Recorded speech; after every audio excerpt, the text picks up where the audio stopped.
Leeds, Grenville, Thousand Islands, and Rideau Lakes. Well, after 8 years of this Liberal Prime Minister, it's hard for Canadians not to be disappointed when every day there is a news story about a Liberal breaking the law. Well, Canadians are struggling to feed their families and keep the heat on at home. Liberals are lining the pockets of their friends, like the Trade Minister did, like the Housing Minister did, like the Intergovernmental Affairs Minister did, and like the Prime Minister did. Tens of thousands of dollars to their well-connected friends. So will this Liberal Prime Minister take responsibility for the law-breaking in his Liberal government benches, or will he get out of the way so we can fix what they've broken?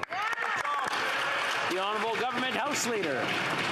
The party opposite, Conservatives, had on a number of occasions now said, get out of the way so that they can step in. I think they're missing our democratic process. They have to face an election, and they faced a number of elections where their policies were rejected. And maybe they should reflect, Mr. Speaker, on why their policies were rejected.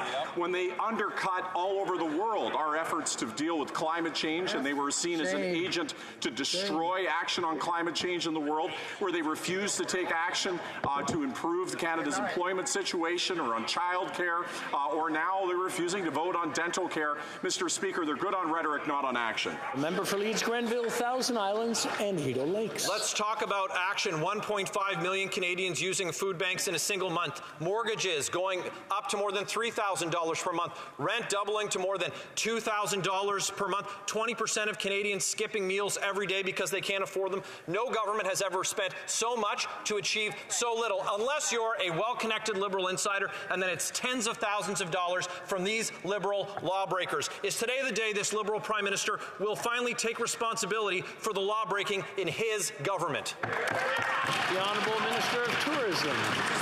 Let's dial the tape back. 10 years of economic stagnation under the Harper Conservatives. Not a year over 1% of growth. Mr. Speaker, 2.7 million people lived out of poverty since we've been on this side. Mr. Speaker, 2 million more Canadians working. What do the Conservatives have, Mr. Speaker?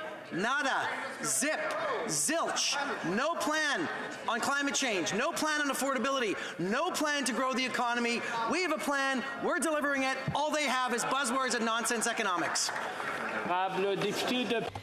The honourable member for Pontiac.